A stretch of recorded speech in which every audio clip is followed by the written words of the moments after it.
Muito bom dia a todos e a todas. Começa agora a sabatina com os principais candidatos ao Senado por Goiás. Uma iniciativa da Federação das Indústrias de Goiás, a FIEG, e da Federação do Comércio de Goiás, a FEComércio. Foram convidados 8 candidatos à disputa do Senado que, durante 1 hora, vão responder a questões enviadas por empresários industriais e comerciais, líderes sindicais, trabalhadores do comércio e da indústria, entre outros. A maioria das perguntas é ligada ao setor produtivo e econômico do Estado e são iguais para todos os candidatos. Estamos na Casa da Indústria, sede da Federação das Indústrias de Goiás, a FIEG, ao vivo por todas as redes sociais da FIEG, Facebook, Instagram, YouTube, com transmissão também pelo Instagram da FEComércio. A você que nos acompanha, fazemos o convite para se inscrever em nossos canais, seguir nossas páginas e assim poderão sempre acompanhar em primeira mão todas as novidades que o Sistema Indústria e o Sistema do Comércio trazem para o nosso Estado. Estamos recebendo, nesse momento, o candidato ao Senado pelo PSD, Vilmar Rocha. Seja muito bem-vindo, candidato. Para dar as boas-vindas a todos, o presidente da FIEG, Sandro Mabel, está chegando de uma missão a Israel, uma missão empresarial, e por isso não está presente. Mas ele fez questão de gravar um vídeo dando as boas-vindas a todos vocês. Vamos ver. Muito bom dia a todos que nos acompanham nessa sabatina com os candidatos ao Senado pelo Estado de Goiás. A Federação das Indústrias do Estado de Goiás e a Federação do Comércio, também do nosso Estado, se uniram nesta iniciativa para que possamos avaliar as propostas dos principais candidatos a ocupar uma das 3 cadeiras do nosso Estado no Senado Federal. Enquanto a Câmara dos Deputados representa a força do povo, é no Senado onde se concentra a força política do Estado. Por isso, é tão importante a escolha desse nosso representante e motivo de trazermos a eles questionamentos que julgamos fundamentais para o desenvolvimento de nosso Estado e de nosso país. Agradeço a presença dos candidatos Vilmar Rocha, Marconi Perillo, João Campos, Wilder Moraes, Denise Carvalho, Alexandre Baldi e delegado Valdir. Obrigado por aceitarem nosso convite. Estamos ansiosos para ouvi-los. Uma ótima sabatina a todos e um grande abraço. E pela FEComércio, convidamos para dar as boas-vindas a todos vocês o presidente da FEComércio, Marcelo Baiocchi. Por favor, presidente.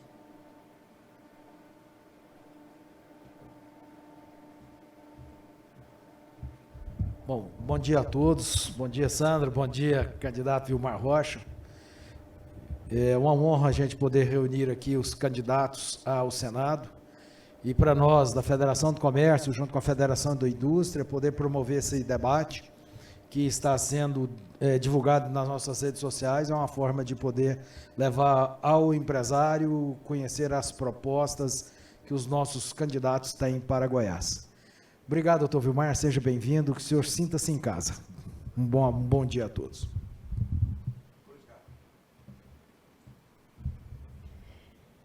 E também, para dar as boas-vindas a todos, agora presencialmente, o diretor-secretário da FIEG, presidente do Sindicel, senhor Célio Eustáquio de Moura.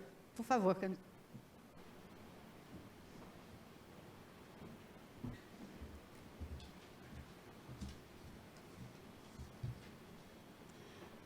Em nome da Federação das Indústrias de Goiás, agradecemos a presença do candidato Vilmar Rocha e dos demais candidatos que participarão desse espaço aqui.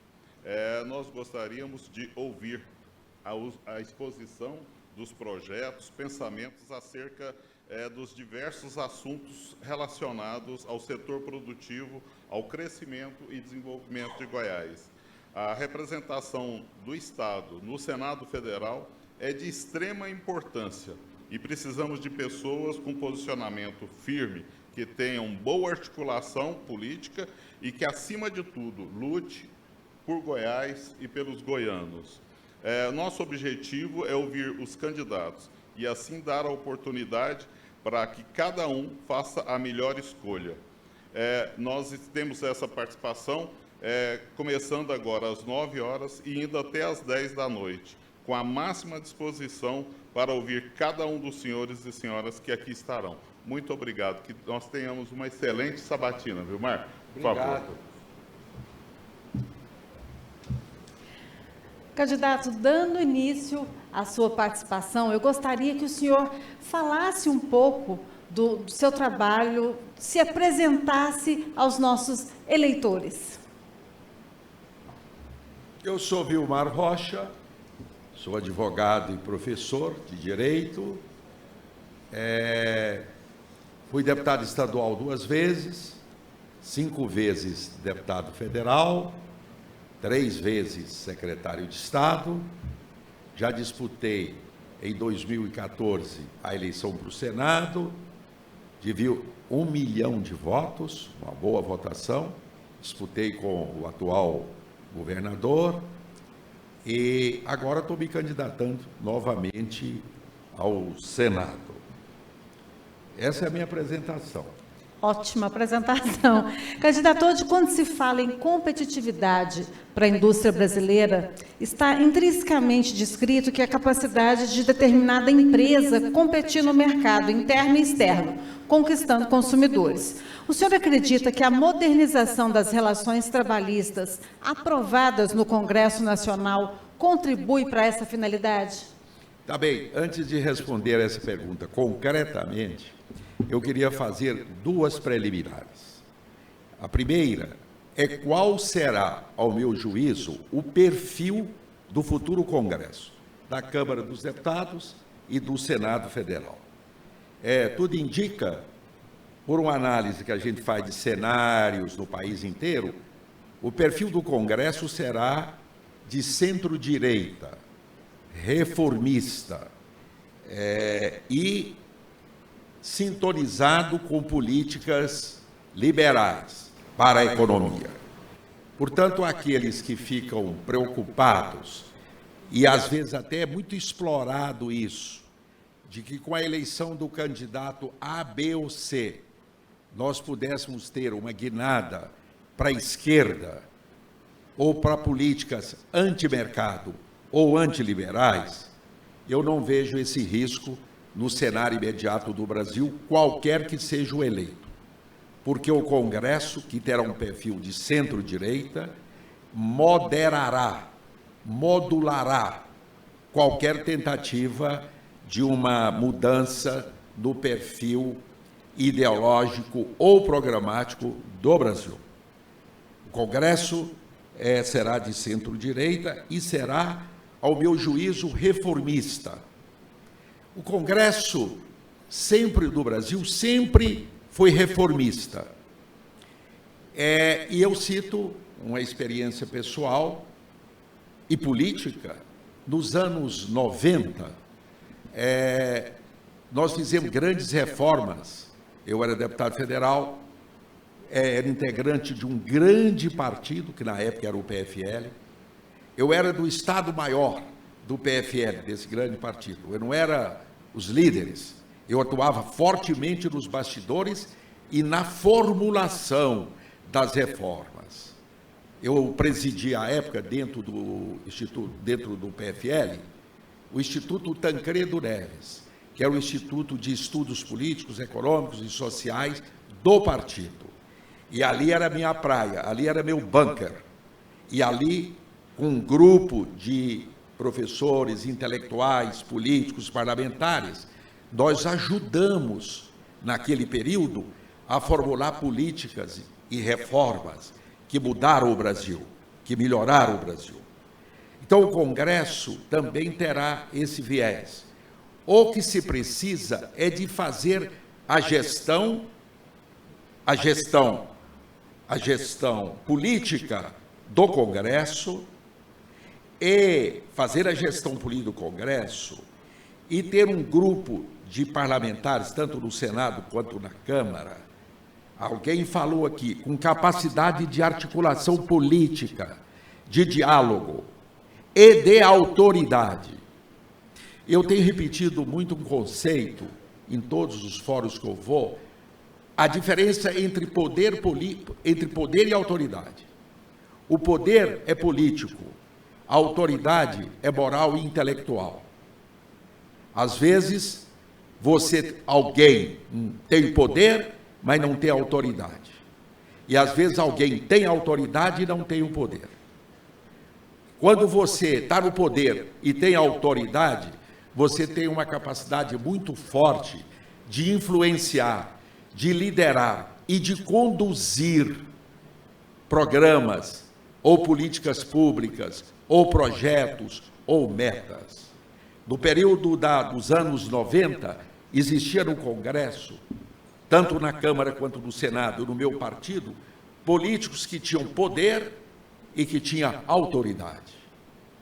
Eu não vou citar nomes, mas autoridade. E foi por isso que foi possível fazer as reformas que mudaram o Brasil. O Plano Real. O Plano Real é atribuído ao Fernando Henrique, é verdade, ele era o presidente da República. O Plano Real teve 70 emendas na Câmara e no Senado. A privatização do setor de telecomunicações, a quebra de monopólios, e todas essas reformas foram aprovadas pelo Congresso com longa maioria.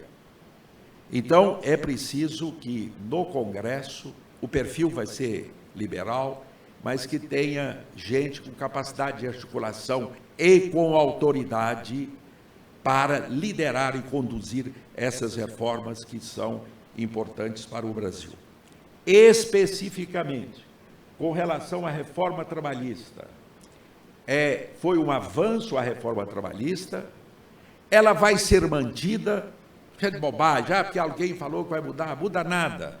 Ela vai ser mantida, pode ter naturalmente aqui ou ali pequenos ajustes, mas a reforma trabalhista vai ser mantida, é necessário que ela seja mantida, ela representou um avanço nas relações de trabalho no Brasil.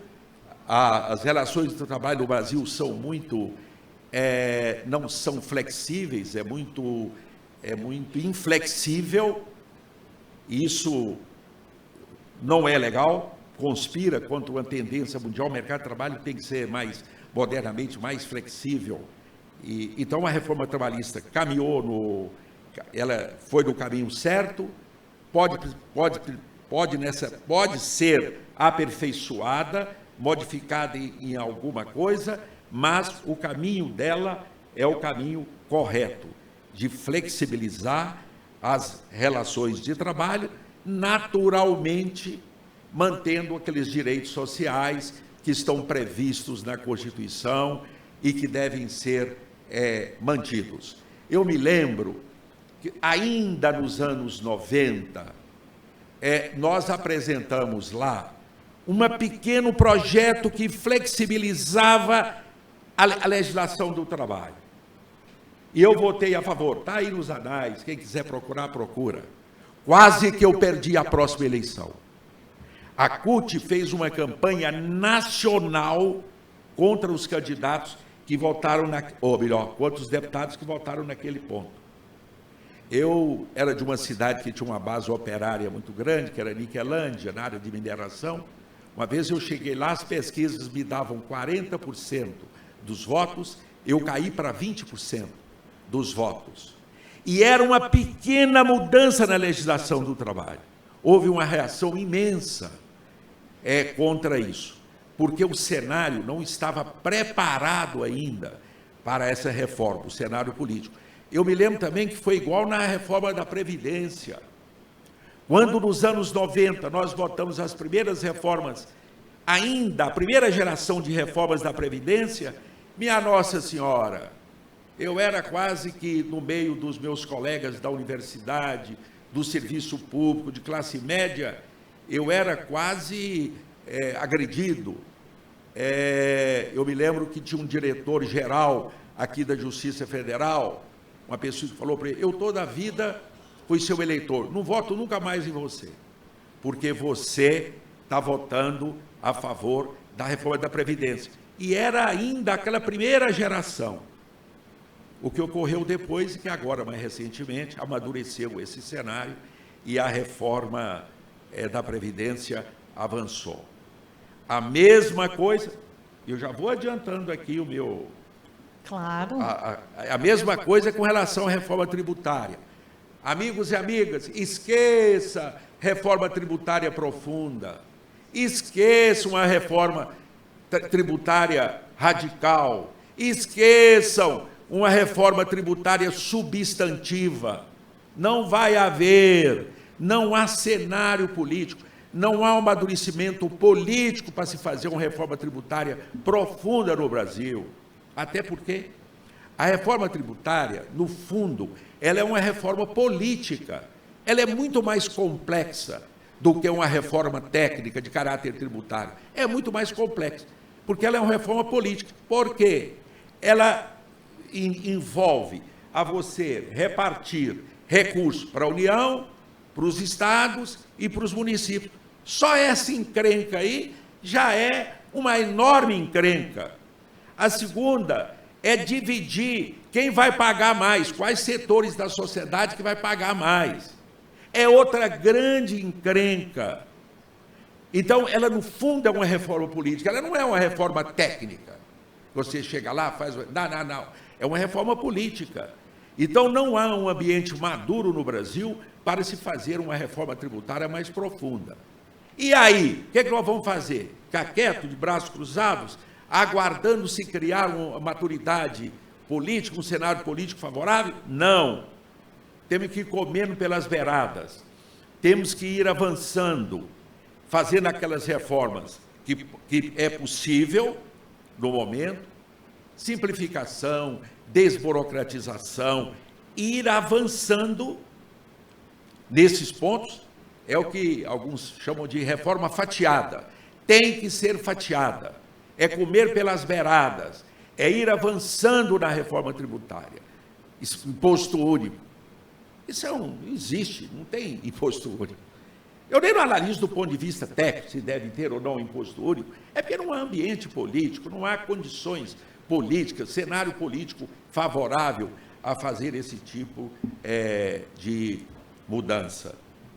Agora, temos que avançar. Não é possível continuar num país moderno, numa economia moderna, numa economia competitiva de um país, continuar com essa barafunda que é a legislação tributária, com essa insegurança jurídica que é a questão tributária no Brasil.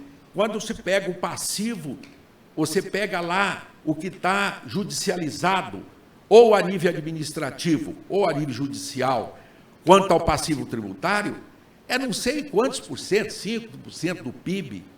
Todo mundo está com ações ou nos órgãos administrativos ou judiciais. É altíssimo o passivo tributário no Brasil, fiscal no Brasil. Não é possível uma economia funcionar assim, você ter segurança jurídica, sendo que você... Não é possível. Então, isso nós temos que ir avançando, fazendo essas reformas pontuais para ir modernizando e dando competitividade à empresa brasileira no ambiente interno e também no ambiente externo. O senhor praticamente respondeu as minhas próximas 3 perguntas aqui, mas vamos lá. Diante de tudo isso, a reforma trabalhista, quais seriam os eventuais aprimoramentos que o senhor defenderia para poder equacionar esses problemas com a nossa realidade? Mas antes, você conhece aquele mandamento bíblico? Dê água a quem tem sede. Sim. Então, estou querendo água. Aqui embaixo, por favor. Obrigado. Por nada. Enquanto o senhor bebe água, eu quero agradecer aqui a presença do Sinditur, do Sindileite, do Sinergás, do Secov, do Sinduscom, pela presença aqui também do nosso diretor, meu superintendente do SESI, diretor regional do Senai, senhor Paulo Vargas, e a presença de todos aqui nesse auditório. Muito bem. Água tomada. Repete para mim.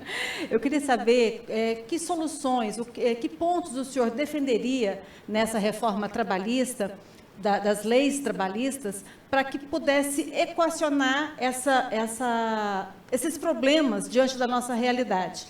Bem, primeiro, se fala muito na desoneração da folha de pagamentos. É um assunto que, inclusive, está em discussão no Congresso, e, em princípio, eu sou a favor, mas você tem que ver os contornos disso e as consequências disso. Porque, muitas vezes, você é a favor de algo, mas depende da conformação, da formulação, dos contornos que isso representa.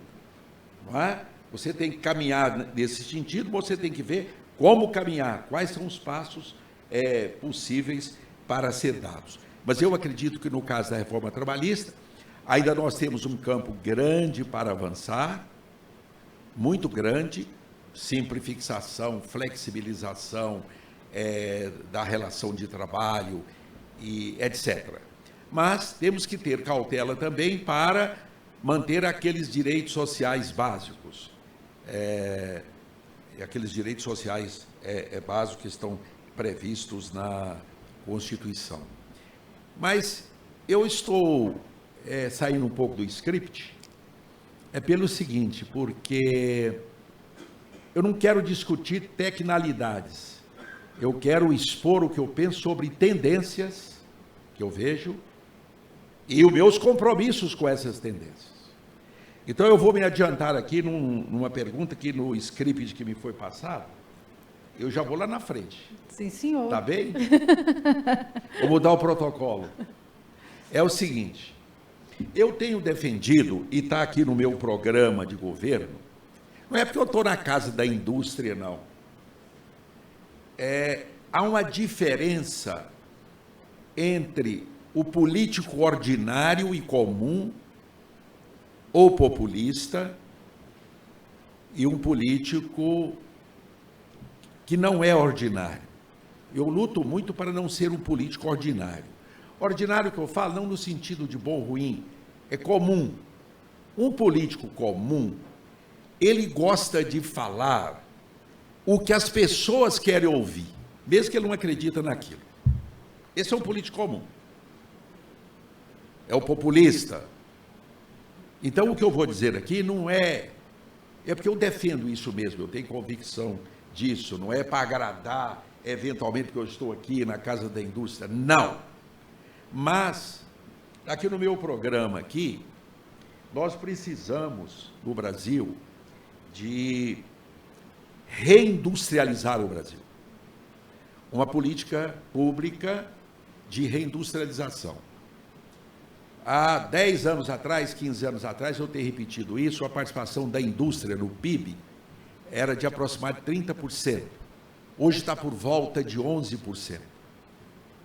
Nós desindustrializamos o Brasil nos últimos anos. Está aí os dados. A indústria é que gera os melhores empregos, os mais bem pagos, o que recruta gente mais qualificada e está mais ligada às novas tecnologias, automação, inteligência artificial, robótica e etc. Não há nenhum país relevante no mundo que não seja um país industrial, que tem uma forte base industrial. Vamos pegar aí o nosso irmão do norte, os Estados Unidos. Mas as pessoas falam, mas o Brasil está uma maravilha, o agronegócio está explodindo, o agronegócio é que gera emprego. Legal, ótimo. Isso foi uma longa caminhada, inclusive de subsídios pesados para o agronegócio. Os agropecuaristas não falam disso. O Brasil, subsidiou fortemente o agronegócio nas últimas décadas. Fortemente. Sempre havia lutas lá para subsidiou. Assim como também subsidiou a nascente indústria brasileira. O BNDES é que financiou a industrialização de São Paulo. Foi o Estado brasileiro que subsidiou o processo de industrialização de São Paulo. Eu não sou contra o Estado subsidiar políticas públicas que são estratégicas para o país, não. O que tem que se ver é o conteúdo desse subsídio, o resultado desse subsídio, a temporalidade desse subsídio. O Estado, muitas vezes, o Estado nacional, tem que fazer intervenções na economia, na sociedade. É para isso que existe o Estado nacional. E nós subsidiamos a indústria no Brasil, em São Paulo, a nascente indústria, sobretudo em São Paulo. Aí agora depois São Paulo vem com esse papo furado de economista, de tecnocratas, de financistas, contra os incentivos fiscais que nós demos aqui em Goiás, de forma agressiva para industrializar Goiás. Veio esses economistas, tecnocratas, financistas, que não têm visão de Estado, que não têm visão de país. Eles só olham números e estatísticas. Eu participo de alguns fóruns em São Paulo, falo para eles, vai tomar banho na soda, cara, você não entende de país, você entende é de números. Você tem uma visão limitada da economia, você não tem uma visão de uma nação, de um país. Tinha que ser para nós interiorizarmos a industrialização do Brasil, tinha que dar incentivos fiscais pesados mesmo, como nós fizemos aqui em Goiás. E não foi esse ou aquele governo. Engraçado que a política de industrialização aqui de Goiás e os incentivos fiscais foi uma política de Estado. Eu, nos anos 80, 84, eu era deputado estadual e votei a primeira lei do Fomentar. E depois os outros governos mantiveram políticas de incentivos fiscais para a industrialização. Uns mais agressivos, políticas mais agressivas, outros menos agressivas. E isso foi importante. Mudou o PIB de Goiás. Mudou a participação da industrialização da indústria no PIB goiano. Há 50 anos atrás, Goiás era um grande pasto. Essa é a grande verdade. E hoje nós estamos aí na faixa de 30% do nosso PIB da indústria. Gerou empregos, gerou riqueza, gerou qualificação de mão de obra e etc. Então nós precisamos de uma política industrial no Brasil. Você sabe o que está acontecendo no Brasil? Pouca gente fala nisso, porque os tecnocratas, os financistas de meia tigela, que não têm visão de país, não tem visão política, não tem uma compreensão da cultura do país, da história do país, não tem uma visão das diferenças do país, não tem. Então, o que é que ocorre? O que é que eu estava dizendo? Eu entusiasmei aqui e perdi o ponto da meada. Mas é de um processo de industrialização. Sim, lembrei. O que é que nós estamos chegando hoje no Brasil? Na economia, ser exportador de produtos primários, como éramos no início do século XX. Açúcar e café, hoje é soja, milho e carne, exportando as commodities do setor agrícola. Qual é o grau de industrialização aqui? Baixo, ainda muito baixo. Grande parte da soja que vai para a China recebe um pouco de tratamento industrial, ou então é alimento para porcos. O Brasil está voltando a ser exportador de produtos primários, de commodities do setor agrícola, numa linha geral. Então, nós precisamos realmente... mas e o que o Senado pode fazer para um processo de reindustrialização do Brasil? Atenção! Senador não é deputado federal. Senador é da República. Senador tem que conduzir, interferir e articular políticas de Estado, não políticas de governo. É políticas de médio e longo prazo para o país.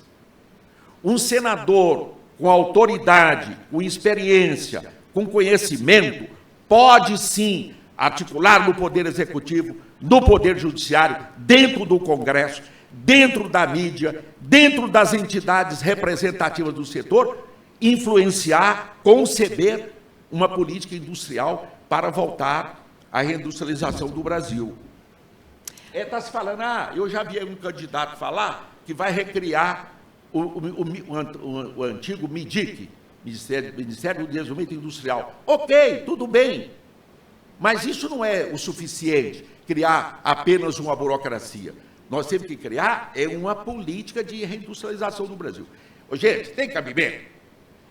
Agora, as notícias aí. O Brasil é uma potência do agronegócio, mas importa insumos para o agronegócio. Insumos básicos, potássio, não sei o quê, importa. Ah, vai tomar banho na soda? Vai tomar banho na soda? Como que um país que é uma potência fica dependendo de insumos para a agricultura? Um país desse tamanho, com esse potencial, vai tomar banho na soda? Por quê? Porque não tem política industrial, ninguém pensa nisso, ninguém articula isso, ninguém formula isso, ninguém apresenta caminhos para isso. Sabe por quê? Porque grande parte do Congresso está refém de emendas parlamentares e do eleitoralismo. Quer pegar emenda, vai numa cidade do interior, entrega uma patrola para um cara, entrega uma ambulância. Isso é necessário e importante? É necessário e importante, mas não é papel de um senador. Não é papel de um congressista de primeira linha. Não é. Isso você tem que deixar para o executivo, para o terceiro escalão do executivo. Até cobrar isso. Mas não é desculpa, hein? Eu vou me empolgando aqui, vou tomar. Candidato, o senhor tem dito dessa necessidade da política industrial, ao mesmo tempo, a mão de obra qualificada ela é essencial para esse desenvolvimento industrial. A escassez de mão de obra qualificada produz efeitos negativos e reduz produtividade nacional em desfavor de trabalhadores e empreendedores. Nesse contexto, a aprendizagem profissional tem primeira importância para a indústria, oportunizando o desenvolvimento de vocações profissionais pelos jovens brasileiros. Porém, vivemos uma situação em que a aprendizagem se tornou mais um programa assistencial do que um programa visando a empregabilidade. Podemos chegar a essa conclusão considerando que 60% dos contratos de aprendizagem estão na área administrativa e que apenas 14% dos egressos da aprendizagem são contratados na mesma empresa. Entendemos que é urgente que ocorra alguma ação no sentido de efetivar a aprendizagem no Brasil. O senhor já acompanhou esse tema? Qual a opinião que tem a respeito da importância da aprendizagem para a profissionalização e qualificação da mão de obra no Brasil? É óbvio que é importantíssimo. Eu estou vendo aqui o Paulo Vargas.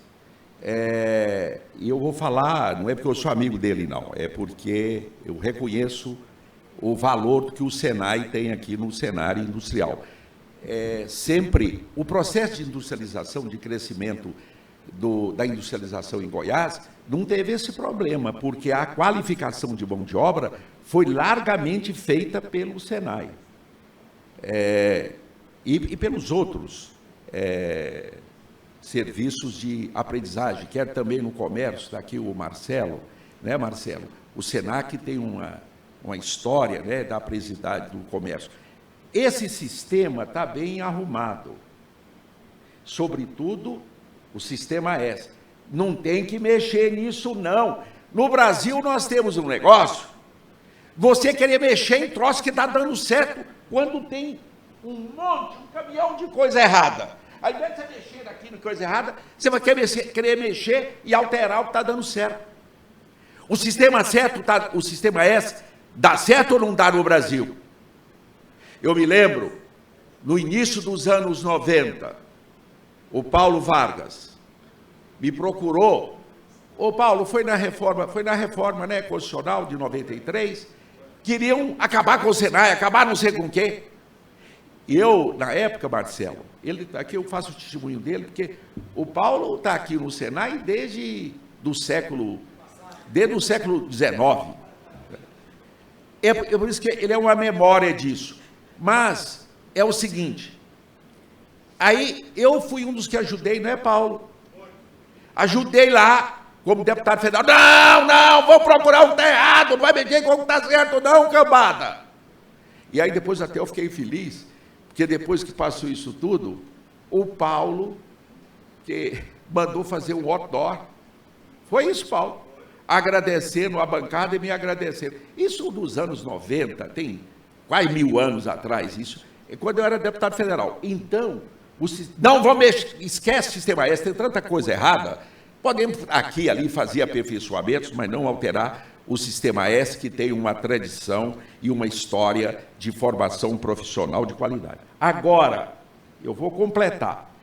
Eu, como senador da República, vou colocar todo o meu foco, toda a minha capacidade de articulação, todas as minhas energias no ensino fundamental.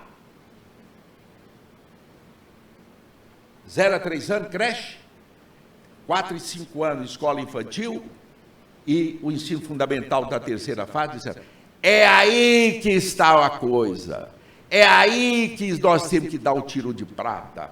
É numa formação, numa educação de alta qualidade pública, no ensino fundamental. É aí que a pessoa se forma. Se forma, não é só com conhecimento, se forma nas suas emoções, no seu caráter, no seu comportamento. Se nós tivermos, eu sempre digo, e é possível nós fazermos isso em 10 anos, se nós fizermos uma intervenção forte do Estado, com políticas públicas fortes para melhorar a qualidade do ensino fundamental e básico, nós vamos dar um tiro de morte na violência e na desigualdade.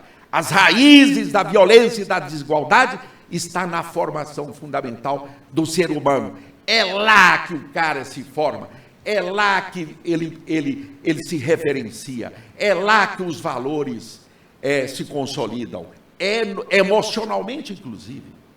É no ensino fundamental, é nos primeiros anos de vida. Aí vocês falam, mas, Vilmar, você está dando tiro fora. Você é professor universitário há 40 anos. Você não está defendendo as universidades onde tem eleitores? Os universitários votam. Menino não vota. Eu estou defendendo o ensino fundamental. Essa que é uma política de Estado relevante para o futuro do país.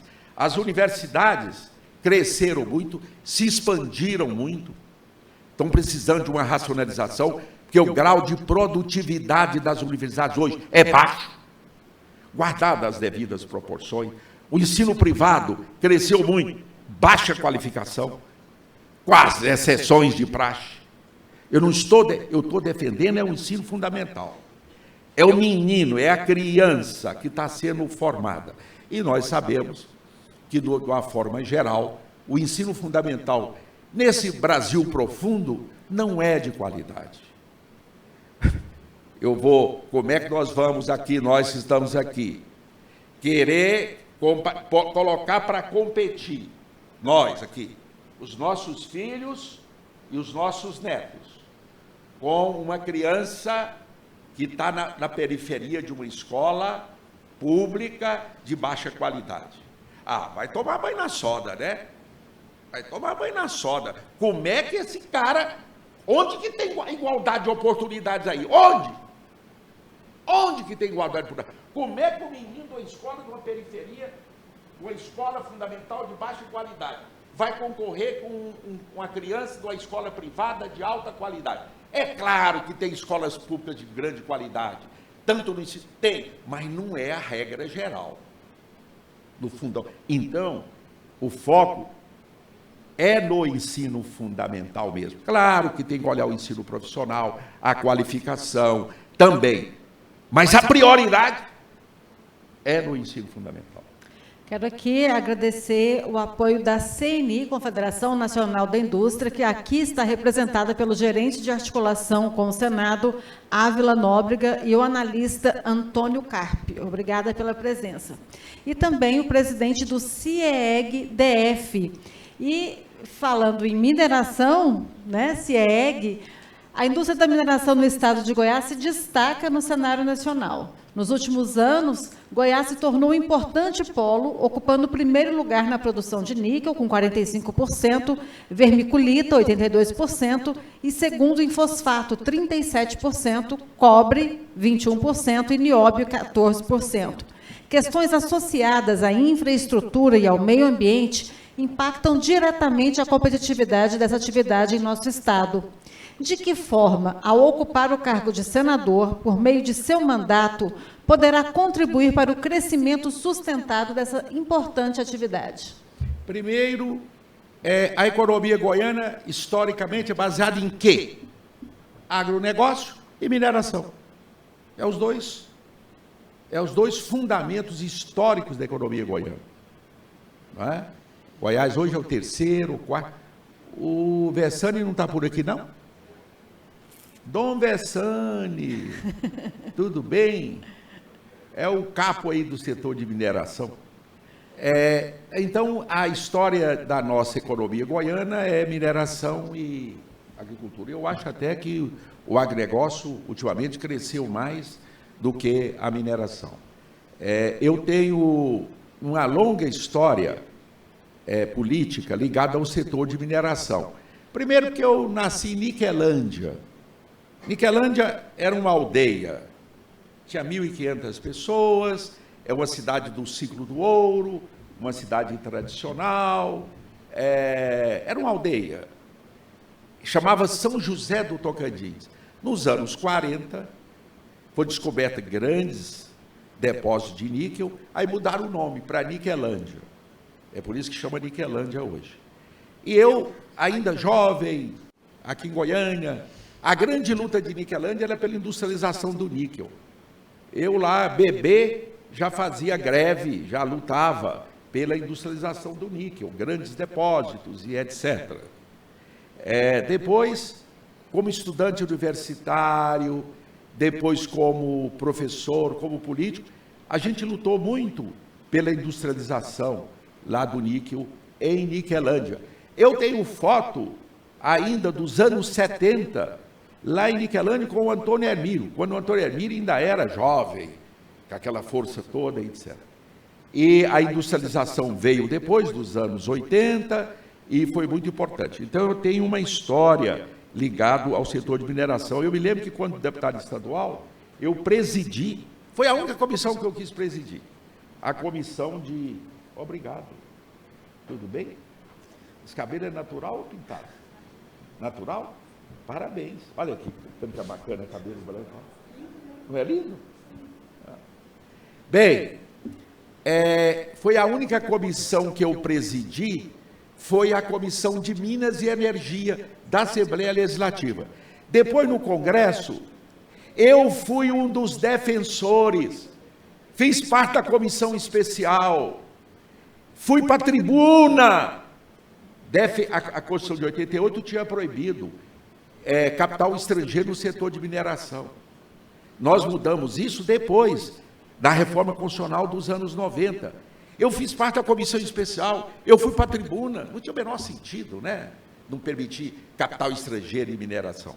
Então, eu tenho uma história muito longa nesse setor de mineração. Eu cito um caso no setor de mineração. O último grande projeto de industrialização na área mineral em Goiás, eu tive uma participação forte nele. Forte. Eu era deputado federal, forte. Eu era forte, porque era um deputado federal ligado a um partido grande no Congresso, que tinha ministros, etc. Eu era forte. E o Grupo Anglo-América queria desenvolver aquele projeto de Barro Alto. Fez um projeto piloto, eu estive lá 2.000 anos atrás, do dia que inaugurou o projeto piloto. Aí depois eles queriam fazer um investimento grande, de mais de $1 bilhão. Mas o Grupo Anglo-América, que é um grupo multinacional, eles tinham projetos no mundo todo, e iam reunir o board em Londres. Eles tinham 6 projetos e iam escolher 2 para desenvolver. E um dos que estava na bica para ser escolhido, que tinha grandes chances, era o projeto de Barro Alto. Mas dependia, eu me lembro uma das coisas que eles pediram, o seguinte: eles queriam que os incentivos fiscais previstos para o projeto que fosse aprovado por lei, que tivesse uma lei, ao invés de portarias, decretos e etc. Eu fui com eles ao governador da época, aprovamos a legislação dando essa segurança jurídica, e eles levaram para Londres e foi aprovada a implantação do projeto. $1 bilhão de investimento, está lá até hoje. O projeto Anglo-América, não é isso, Vessani? Está lá até hoje.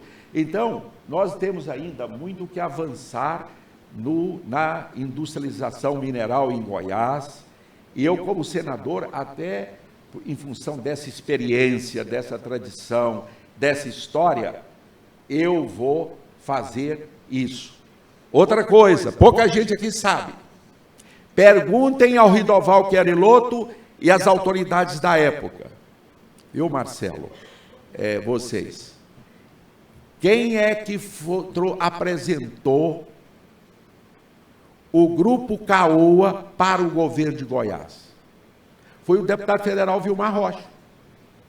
Eu estava em Brasília, tinha um assessor, um consultor do Grupo Caoa, que prestava uma consultoria para o Instituto Tancredo Neves em Brasília, e me disse, tem um grupo lá, o Grupo Caoa, que eles iam para a Bahia, já não vão mais, por que você não articula para eles ir para Goiás? Aí eu fiz as articulações, e depois eu trouxe eles aqui.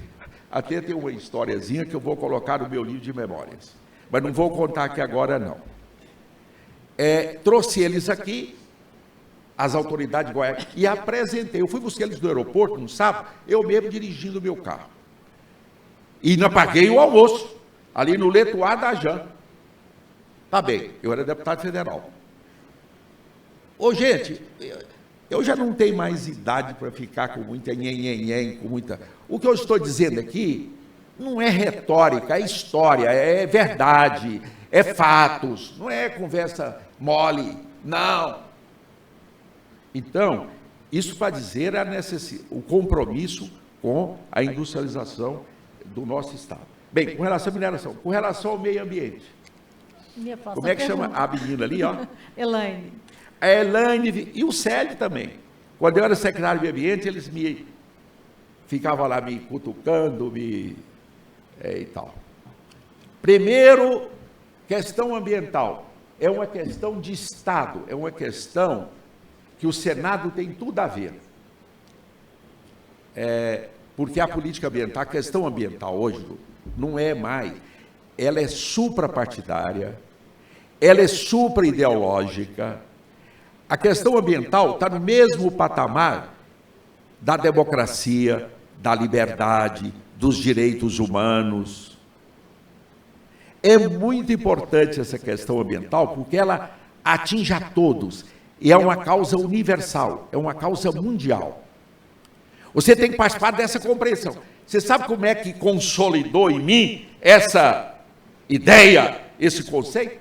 Foi quando eu cheguei na COP 21 em Paris. Eu estava lá. Na verdade, não foi nem em Paris. Ela foi feita, a COP era em Le Bourget, não era em Paris. Tinha coisas em Paris, mas era feita em Le Bourget.